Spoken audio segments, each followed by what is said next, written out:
स्वाध्याय को सर्वश्रेष्ठ कहने का कारण, क्योंकि स्वाध्याय करने से अज्ञान नष्ट होता है। स्वाध्याय करने से ज्ञान प्रकट होता है, और जहाँ अज्ञान का नष्ट होना है, ज्ञान का प्रकट होना है, वहाँ पर मुझे क्या करना चाहिए, मुझे क्या नहीं करना चाहिए, इसका बोध होता है। अर्थात हे क्या है, उपादेय क्या है, करणीय क्या है, अकरणीय क्या है, छोड़ने योग्य क्या है, ग्रहण करने योग्य क्या है, इन सब का जो बोध है वो सिर्फ स्वाध्याय से ही संभव है।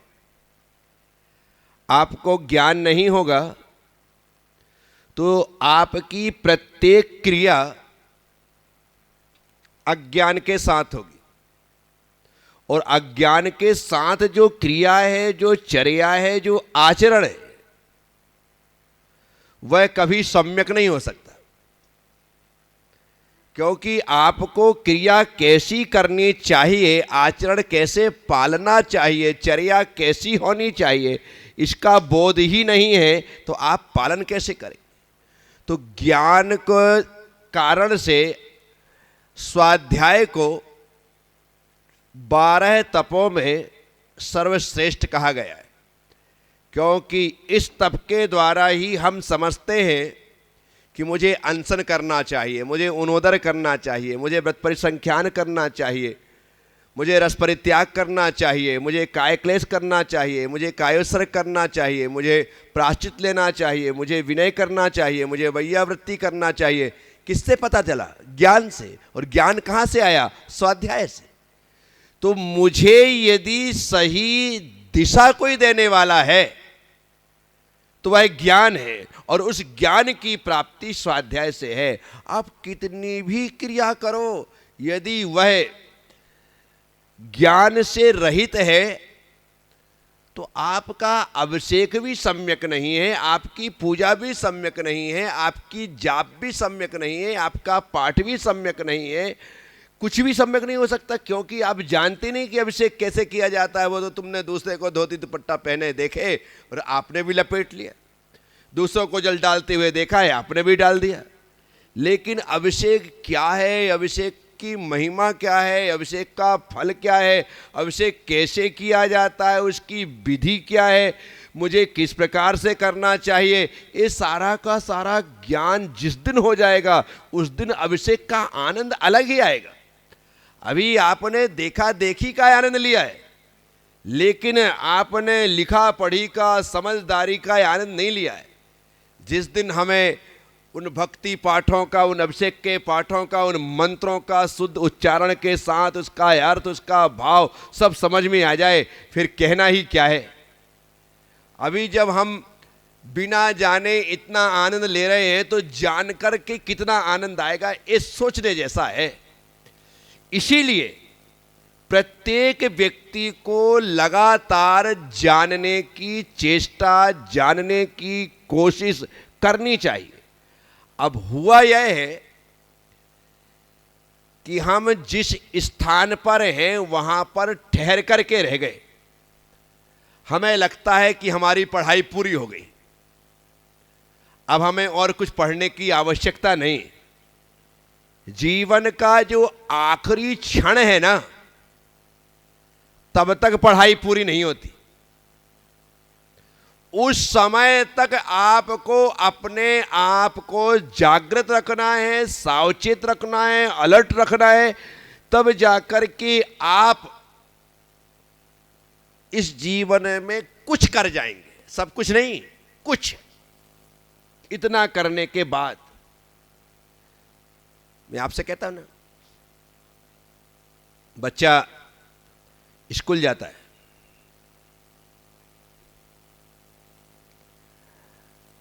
साल भर पढ़ता है, एग्जाम देता है, कितने परसेंट आते हैं? कुछ तो सिर्फ पास ही होते हैं, 33% वाले। कुछ थोड़े बढ़ करके 40-50 के बीच में परसेंटेज ले आते हैं, कुछ जो है 50-60 के बीच में लाते हैं, कुछ 60-70 के बीच में लाते हैं, कोई 70 के प्लस करके आते हैं, कुछ ऐसे भी होते हैं जो 80 भी प्लस कर जाते हैं, 90 वाले प्लस वाले, लेकिन उनकी गिनती 1-2 होती। साल भर मेहनत करने के बाद मिला क्या? रिजल्ट देखो तो सही, 100% किसी को नहीं मिल रहा है। हम तो बिना मेहनत के एग्जाम दे रहे हैं और हर एग्जाम में पास हो रहे कि फेल हो रहे। बिना मेहनत के, बिना पढ़े लिखे एग्जाम देने बैठ जाओगे तो फेल ही होगे। तो मेरा कहना यह है कि हम लगातार सीखने की कोशिश करें। पूजा कर रहे हो आप, आपको बोलते हो मुझे पूजा करना आती है, नहीं, अभी बहुत गुंजाइश है। अभी आपको जल, चंदन, अक्षत, पुष्प, नैवेद्य, दीप, धूप, फल, अर्घ इनके नाम आते हैं और उठा करके सिर्फ चढ़ाना आ रहा है, इसके अलावा कुछ नहीं है। जब तक हम उसके भाव तक नहीं पहुंचे, उसका भाव तुम्हें समझ में ना आए, तब तक क्या समझ में आया?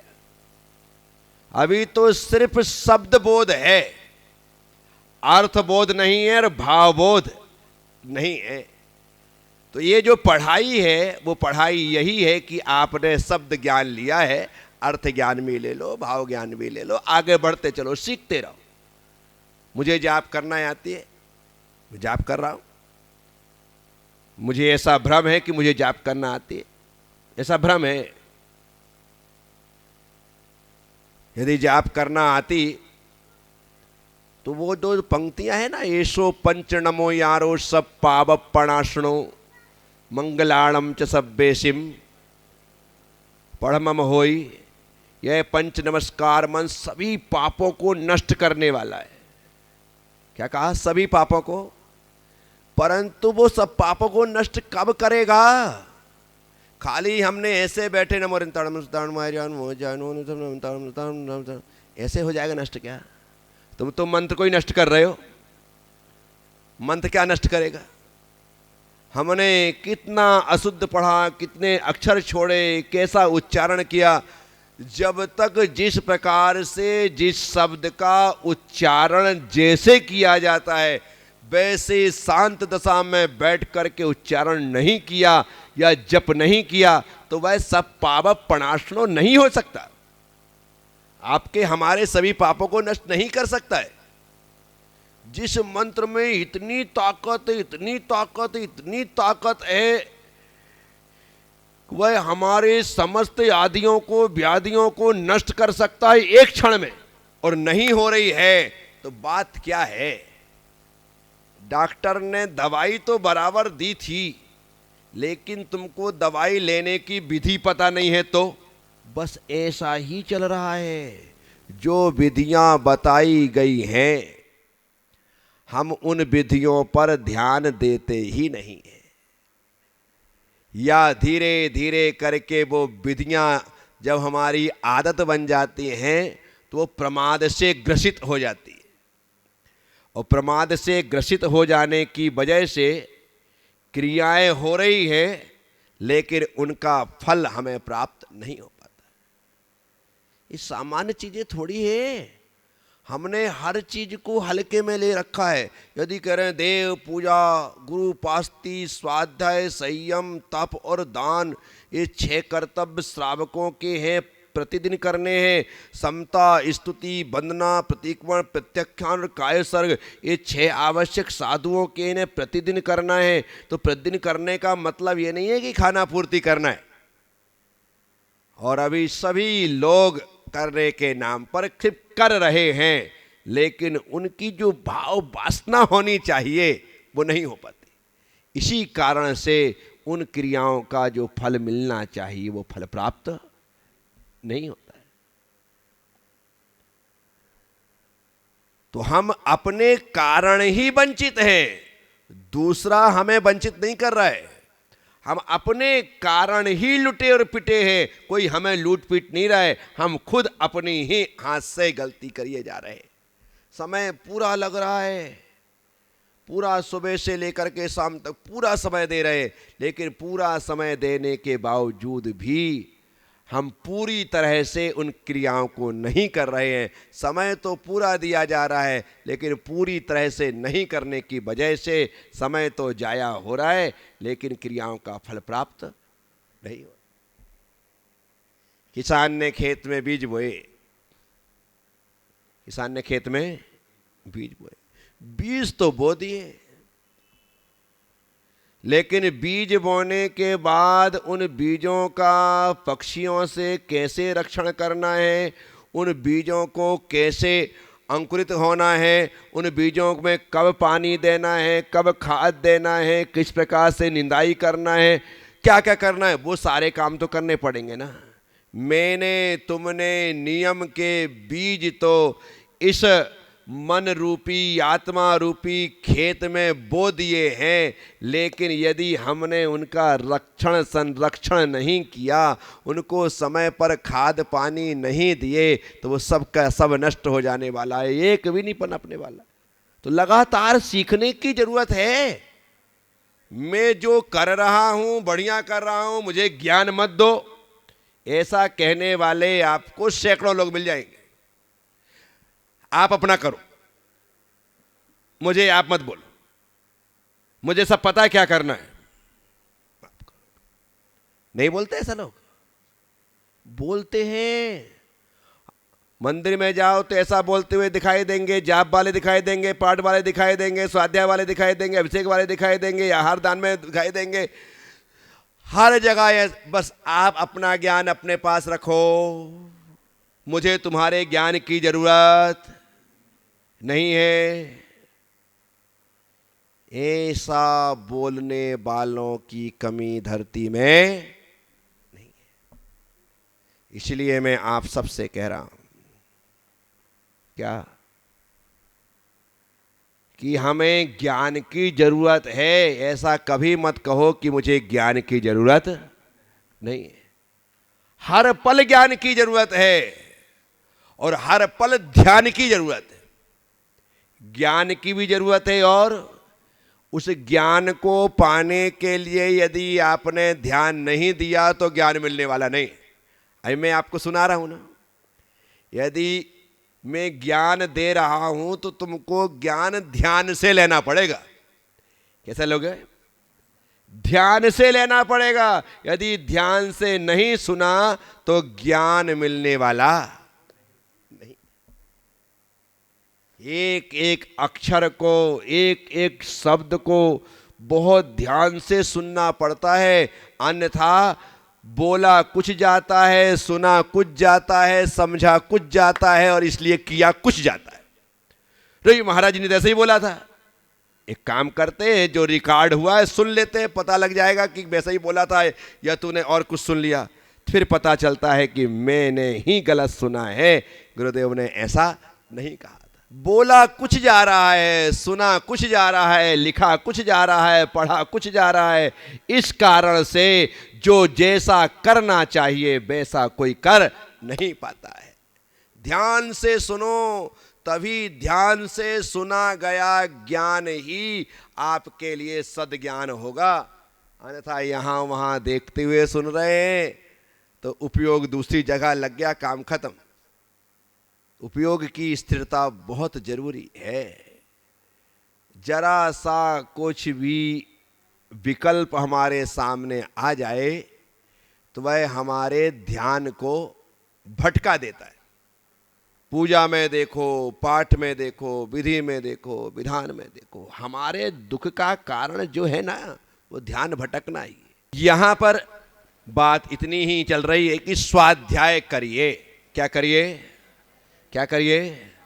स्वाध्याय करोगे तो सभी क्रियाएं आपकी शुद्ध हो जाएंगी, आपकी सभी क्रियाएं आपकी स्वस्थ हो जाएंगी।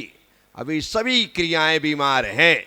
स्वाध्याय करोगे तो एक एक करके हमारी क्रियाएं स्वस्थ होने लगेंगी, शुद्ध होने लगेंगी और उसी की आवश्यकता आचार्यों ने। इसी कारण से यहां पर 12 तपों में स्वाध्याय को सर्वोत्कृष्ट तप कहा गया है। स्वाध्याय परमो तपः, स्वाध्याय परम तप है। विनय से सहित हुआ मुनि स्वाध्याय को करते हुए।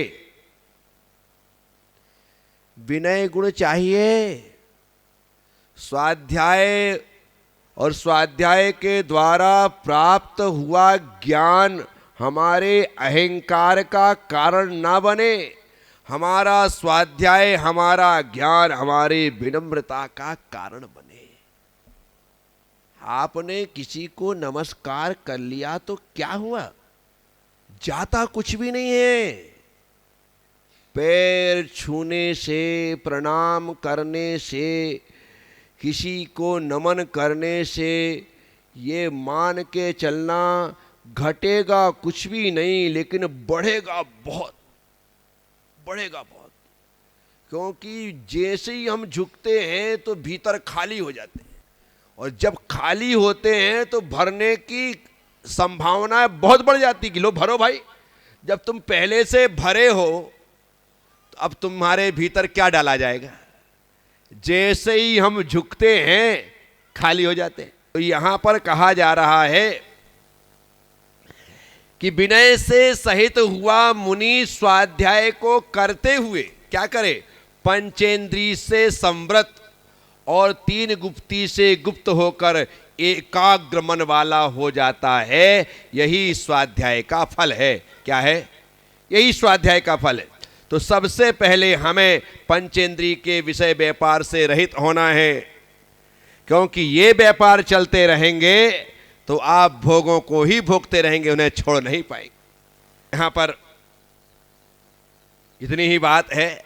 पंचेंद्रिय के विषय व्यापारों से रहित हो जाइए और मन वचन काय की गुप्ती से युक्त होकर के जो अपने आप में लीन हो जाता है, उसी ने स्वाध्याय का फल प्राप्त किया है। ऐसा आचार्य महाराज भट्टकेर स्वामी यहाँ पर बतला रहे हैं।